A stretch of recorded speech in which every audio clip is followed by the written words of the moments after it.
Hi, I'm Rebecca Thering. I graduated from Waunakee High School in 2007, and I've taught English abroad in Spain and South Korea. And I'm Hannah Smith. I graduated in 2011 from Waunakee High School, and I just got back from Mexico teaching English for a year there. So if you're watching this video, you've agreed to do the WNC English group. So we just want to say thank you first off before we get started for lending your time and talents. Students really appreciate it. So to start off, we're just going to bring up the goals of the WNC English group. First is to support learners in their efforts to develop their English language and literacy skills. Second is to invite the international community to actively participate in our community. And then last, to inform learners about activities and resources available to them. So one of the things we recommend doing is developing a growth mindset, both you, the tutor, and with the English learners. So what this means is if you don't know how to do something now, it can be learned through practice and mistakes and repetition. So teaching might feel uncomfortable now if you've never done it before, but you can learn and improve over time. We want to avoid statements like, I can't, XYZ, or I'm bad at such and such a thing, and instead say, this feels difficult now, but by doing this specific action, I can get better with time. So just keep that in mind for yourself and when you're working with the learners. Yeah, so part of this growth mindset is remembering that we're all learning together in the same space. So while we have students who are coming from all these walks of life, the most important thing for you to remember as the volunteer teacher is that teaching comes from a place of empathy. So being kind with yourself, being kind with your students, and remembering that these are adults who have a wide range of life experiences and who are bringing different perspectives to the table, even though they might not speak English and might not be able to express those thoughts right away. And so what we want to help you do in this video is give you some tips for communicating with these adults who don't share a language with you, because how can you might think, how can I talk to someone if we don't share a language, I don't speak their language, we don't have a translator? There are some concrete tips that will make it a lot easier on you, which will greatly benefit the learner as well. Just keep in mind that the tips to follow are mainly for adult beginners, so some of the things we recommend doing you wouldn't necessarily want to do with a really advanced student. So here we go. So tip number 1, speak slowly. You're going to want to speak even slower than what you think is slow. It will really benefit the learner. And here's an example why. So let's say you're learning French and you hear the phrase, je sais pas. How many words do you think that was? It's actually 4. Je ne sais pas. But native speakers say it, je sais pas. An English example of this might be, what do you think? To us, we might be able to distinguish right now as a native speaker, that's 4 separate words. But to a non-native English speaker, that is very hard to distinguish the what do you think. So even colloquial phrases like this that we tend to smush together and say really quickly to one another, we have to be really conscious of separating each word and saying it slowly. Another tip, speaking slowly does not always mean speaking louder. So we're looking for clear, slow. If it feels like you're speaking really slowly, great, maybe even go slower. If your words are enunciated and spoken slowly and clearly, you shouldn't have to raise the volume at all. Tip number 2, don't use idioms. So instead of saying, well, that only happens once in a blue moon, you could say, it happens rarely, or it does not happen often. Instead of saying something like, she really has an edge over the other marketers. You could say, she is very talented, she is more talented than others, or she is the most XYZ, to speak very literally. Yes, so it's important to kind of assess in your daily language what phrases are you using that are saying something but aren't saying it explicitly, that are using more flowery language to get a point across? And how can we take those out and rephrase them in a way that is a more basic structure? But this will be very helpful for any English learner. We use a lot of idioms in the English language, and you probably don't even realize it. So in the handout, there will be a link to a dictionary of English idioms, so you can start to learn, oh, I should stop saying these phrases, and figure out how I can say them in a clearer way. So look for that link. And moving on to tip 3. 3. Simplify your language. No nuances. So when you're speaking and teaching, you're going to want to use the simplest language possible. For example, instead of saying, now what you're going to want to do is just take this piece of paper and fold this corner right here over to the other one over there.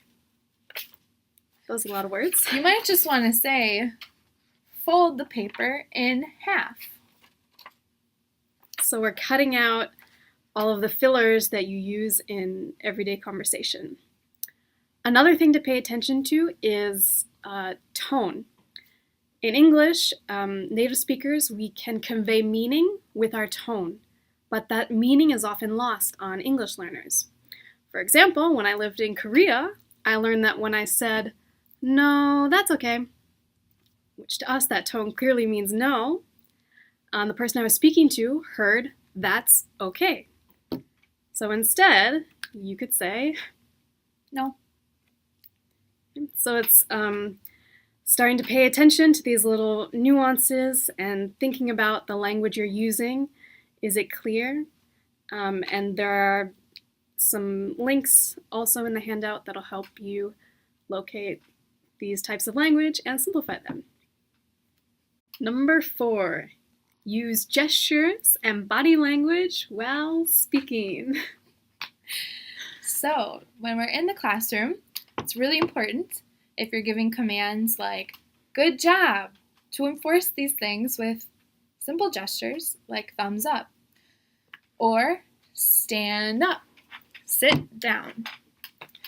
Also, when you're describing things like vocabulary that can be acted out, such as big or small, these things will really help enforce the new vocabulary with both visual and verbal. Another great way to use gestures is when you're doing an activity or giving instructions.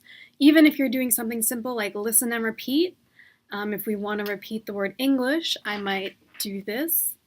English. English. So just putting your hands here and moving them out when it's time to repeat will help the whole class know what you're doing. And also when you want to do any activity or game, instead of standing and talking and listing confusing instructions, it's usually simplest to act it out and demonstrate the activity or game. And at WNC, there's usually more, or there are many tutors available. So if you tell them about the activity ahead of time, then they can just demonstrate it, taking turns, and the learners will totally catch on just with the demonstration. So keep in mind, use lots of gestures with your face, your hands, your body, and demonstrate activities. Tip 5. Use the board to write and draw. For example, if you are ever showing an opposite, like hot and cold, you can use a double-sided arrow to show that it's an opposite. And to show meaning, you can always draw pictures. You can draw really simple pictures using lines, circles, squares, rectangles, triangles, basic shapes. For example, here to show hot, we have the sun, and to show cold, we have a snowman. So don't forget about whiteboards and symbols like arrows, X's. If you're teaching verbs or grammar, don't forget about different colors. For example, if I'm writing out the verb play, I play, you play, she plays, put that S in a different color or draw a box around it, because that third person singular is where many learners forget to add the S. So yeah, remember you can use different colors too. Yeah, don't be afraid to use your resources, and if you're not an artist, that's okay. You don't have to be. But using this resource is really great. It's another way to implement visual with the verbal. And you can communicate so much just by drawing pictures. Tip number 6, let the students teach. So this is especially a great tip to pay attention to when you have a group that is extremely varied in where they are in their English language learning. So if you have a classroom with a few advanced students, a few students who've been coming to this class for 6, 7, 8 years, and then you have people who are coming for their first time ever and who have just come to the US very recently. Yeah, so let the more advanced students teach because it will get them speaking more English. You'll know when they really know a concept if they can teach it to someone else, and if needed, they could translate to beginners. One way you could do this is if you're going through a verb tense, for example, you could get sample sentences from the learners. Instead of coming up with them by yourself, ask the students for examples. Yeah. So if we have, say we're teaching present simple verbs, like these. I play, you play, she plays. If you use the advanced students' knowledge and maybe start covering up some of this stuff, you can call on them to help you fill in the blanks or even to make up new sentences. This will just help increase participation with everyone, and like Rebecca said, it will give you a good gauge on where everyone is in their learning. If there's ever vocabulary that someone doesn't know, ask the other students and see if they can define it in simpler terms for the other learners. That's a great skill to have as a learner, so it's good practice to define words. Yeah. Tip 7. Commands, compliments, please, and thank you should always be in English. And any other little phrases like this that you use again and again, because the repetition of hearing it each class time will really benefit the learner. So like we said before, stand up, sit down, listen, repeat. Good job. Compliments, yeah. Awesome, great. Definitely stick to English all the time when using these words. Tip number 8. When you're teaching new vocabulary, always do comprehension activities first, which is where the student will see or hear the word and come up with its meaning, before you do any production, which is where the student must speak or write the word without any prompt. So for example, if we are teaching numbers, an activity to practice your comprehension would be to write all of the numbers, let's say between 1 and 20, out on the board. Okay. If I'm teaching and Hannah is my learner, I will say a number, for example, 9, and she would have to listen and figure out which number it is and point to it.